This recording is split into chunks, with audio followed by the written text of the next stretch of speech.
Hello everyone, welcome back to my channel ambitious Shweta. आपने thumbnail में देख ही लिया होगा कि ये वीडियो किस चीज़ पे रिलेटेड है। तो ये कोई स्टडी रिलेटेड वीडियो नहीं है। आज की वीडियो उन लोगों के लिए है जो दिल्ली में आकर के प्रिपरेशन करना चाहते हैं। तो ये जो एरिया है मुखर्जी नगर का, मैं गांधी विहार में रहती हूँ। तो आज की वीडियो इस चीज़ पे बेस्ड होगी कि कितना सही है दिल्ली में आकर के प्रिपरेशन करना, इसके क्या फ़ायदे हैं, क्या नुकसान है, लड़कियों के लिए कितना सेफ है, कितना खर्च आ जाता है और कितनी नीड है दिल्ली में आकर के प्रिपरेशन करने की। आप घर से भी प्रिपरेशन कर सकते हो, नहीं कर सकते हो, यहाँ पर आकर के आपको कितने फ़ायदे मिलते हैं। तो चलिए स्टार्ट करते हैं। तो सबसे पहले जो मेरा ये एरिया है ये गांधी विहार का है। जो मुझे मुखर्जी नगर जाने में यहाँ से ऑटो से जाऊँ तो मुझे 4 से 5 मिनट लगते हैं, और अगर मैं पैदल जाना चाहूँ तो मुझे 10 मिनट लगते हैं। तो इतना दूर है। जो मेरे रूम का रेंट है, जब मैंने लिया था तो इस रूम का रेंट था 6.5। अभी भी मैं तो 6.5 ही देती हूँ, बट इसी रूम का। और जो मेरा रूम है ये 1 BHK है, जिसमें एक रूम है, एक बाथरूम है और एक किचन है। ठीक है, रूम का एरिया बहुत ज़्यादा बड़ा नहीं है, 50 गज का है। ठीक है, तो जो मेरा रेंट है वो 6.5 है। और अब यही रूम ज़्यादा में इन्होंने कर दिया है, 7,000 8,000 करके इसी रूम को वो लोग दे रहे हैं। ठीक है, तो ये हो गया रेंट। और मैं लाइब्रेरी भी जाती हूँ इसके साथ साथ, तो मेरा 1500 1800 डिपेंड करता है कि मैं कितने घंटे तक का लेती हूँ लाइब्रेरी, वो खर्च आ जाता है। साथ में खाने पीने का खर्च आ जाता है, कभी मैं घर पे बना लेती हूँ और कभी कभी मेरा खाने का मन नहीं करता तो मैं बाहर भी जाके खा लेती हूँ। बाहर का खाना उतना हेल्दी नहीं होता है, तो कभी कभी मेरा तबीयत भी खराब हो जाता है, क्योंकि बाहर में चाहे हमें कितना भी लगे कि हम बिल्कुल रॉ चीज़ें खाते हैं, स्पाइसी नहीं खाते हैं ज़्यादा, बट फिर भी आपको उतनी अच्छी चीज़ें मिलती नहीं, उतनी क्वालिटी वाली चीज़ें नहीं होती हैं। वो लोग जो ऑयल यूज़ करते हैं वो उतना अच्छा नहीं होता है। तो ये कुछ नुकसान होते हैं कि आपको घर जैसा खाना नहीं मिलता है।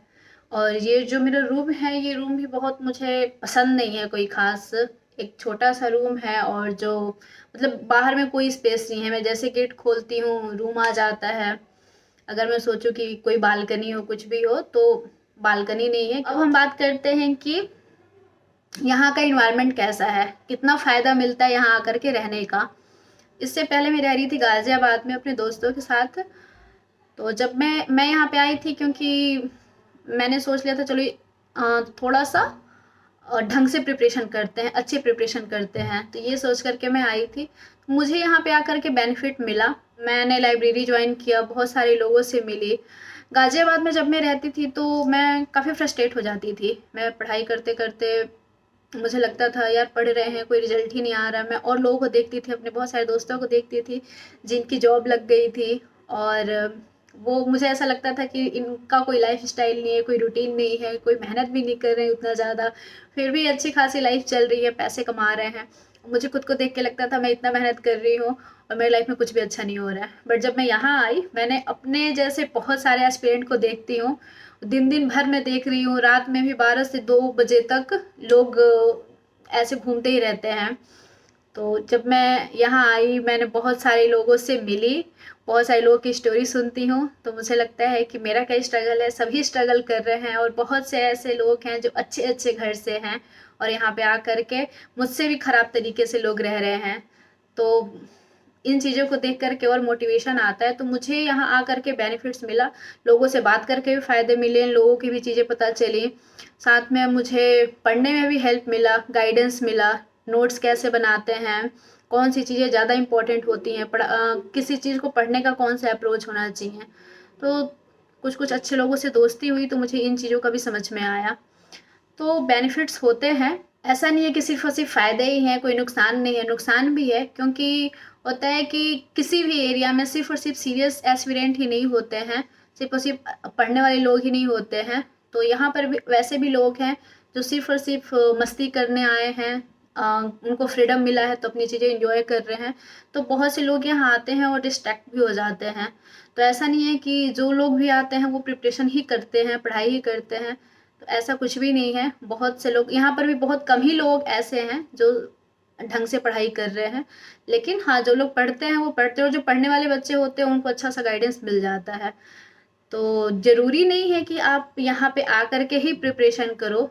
इन्वायरमेंट मिलता है, पढ़ने वाले लोग के लिए मिलता है, अच्छे-अच्छे लोग मिलते हैं जिनका प्री क्लियर हुआ है, जिन्होंने मेंस लिखा है, और बहुत से ऐसे लोग जिनका ओवरऑल एग्ज़ाम भी क्लियर हो गया, जैसे बीपीएससी क्लियर हो गया है, यूपीपीसीएस क्लियर हो गया है, वो यूपीएससी की प्रिपरेशन कर रहे हैं। तो आप वैसे भी लोगों से मिल पाते हो, उनकी भी जर्नी के बारे में पता चलता है, उन्होंने कैसे चीज़ें अप्रोच की, उनका क्या तरीका था, तो वो सब चीज़ें भी आपको जानने को मिलती हैं। तो फ़ायदे भी होते हैं, नुकसान भी हैं।